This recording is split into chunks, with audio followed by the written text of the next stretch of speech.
नमस्कार, मैं हूं अमित सिंह और आप देख रहे हैं फर्स्ट बिहार झारखंड। देखिए, बिहार में इसी वर्ष विधानसभा के चुनाव होने हैं और ऐसे में तमाम राजनीतिक दल अभी से ही जोर आजमाइश में लग गई है। और इसी कड़ी में आपको बता दें कि सीमांचल में जिस तरीके से पिछले बार विधानसभा चुनाव में असदुद्दीन ओवैसी एआईएमआईएम के संस्थापक अध्यक्ष और सांसद भी हैं, उनकी पार्टी ने 20 विधानसभा सीटों पर जो है उम्मीदवार भी उतारा था और 5 विधानसभा सीट पर जीत दर्ज हुई थी। यानी बिहार के सीमांचल इलाके में असदुद्दीन ओवैसी 5 विधानसभा सीट पर जीत दर्ज की हुई थी। उनके पार्टी की तरफ से उनके 5 विधायक जीत करके आए थे। और एक बार फिर से देखिए कि असदुद्दीन ओवैसी अब 3 दिवसीय दौरे पर बिहार में हैं और सीमांचल पहुंच गए हैं, किशनगंज में हैं और कहा जा रहा है कि अब असदुद्दीन ओवैसी जनसभा करेंगे वक्फ संशोधन बिल के खिलाफ। और अभी से ही भीड़ जुट रही है, भीड़ उमड़ पड़ी है। और इस बार जो कार्यक्रम हो रहा है उस कार्यक्रम में आपको बता दें कि सबसे बड़ी बात कि तौसीफ आलम जो कांग्रेस से हाल फिलहाल पार्टी छोड़कर, कांग्रेस पार्टी छोड़कर के वो एआईएमआईएम ज्वाइन करते हैं और उसके बाद पूरा का पूरा कार्यक्रम को आयोजन करते हैं। और असदुद्दीन ओवैसी 3 दिवसीय दौरे पर है, बिहार में हैं, जनसभा कर रहे हैं। और पिछली बार जिस तरह से सफलता मिली असदुद्दीन ओवैसी को, इसलिए कयास ये लगाए जा रहे हैं कि इस बार क्या होगा। असदुद्दीन ओवैसी क्या सीमांचल तक ही सीमित रहेंगे या बिहार के बाकी विधानसभा सीटों पर भी अपने उम्मीदवार उतारेंगे? और अगर ऐसा होता है तो फिर समीकरण क्या होगा?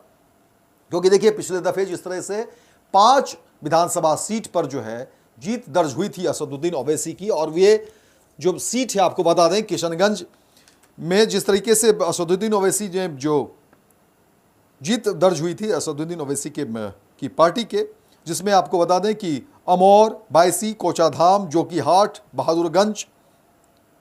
लेकिन आपको बता दें कि फिर जून में ही 2022 में राष्ट्रीय जनता दल ने उनके 4 विधायकों को अपने पार्टी में, अपने खेमे में मिला लिया। लेकिन असदुद्दीन ओवैसी ने हार नहीं मानी और एक बार फिर से लगातार जो है वो बिहार आते रहे हैं।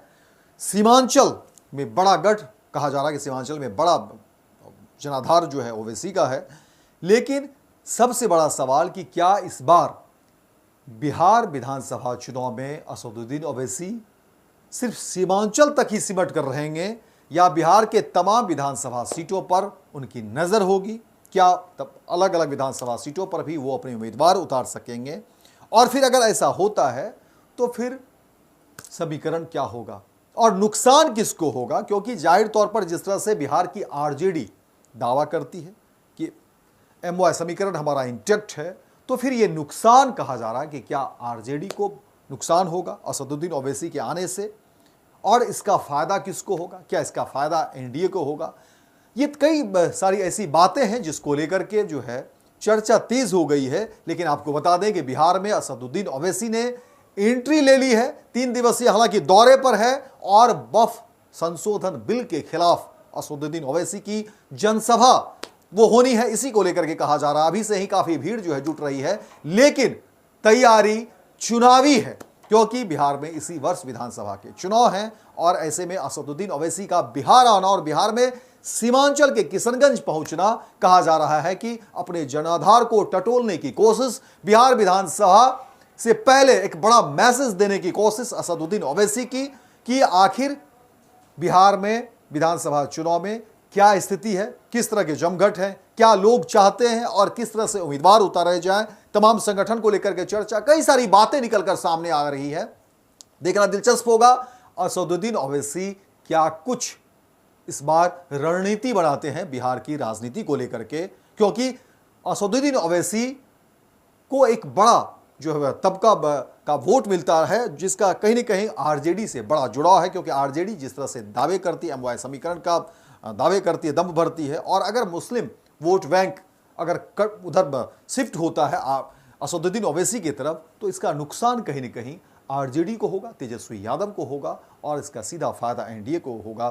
देखना दिलचस्प होगा कि यह तस्वीर क्या कुछ निकलती है, क्या कुछ असदुद्दीन ओवैसी रणनीति बनाते हैं। लेकिन 3 दिवसीय दौरे के बाद बिहार में एक बार फिर से राजनीतिक जो महकमा है वो पूरा का पूरा गर्म है, राजनीतिक तापमान जो है वो गर्म है। फिलहाल इस खबर में इतना ही, दीजिए इजाजत। लेकिन दिन भर की तमाम खबरों को देखने के लिए आप देखते रहिए फर्स्ट बिहार झारखंड। गोल, जहां 27 वर्षों के सफर में 17,000 से भी अधिक छात्रों ने डॉक्टर एवं इंजीनियर बनकर भरे सफलता की ऊंची उड़ान, जहां साधारण छात्र भी बिहार टॉपर्स बनकर बना रहे इतिहास।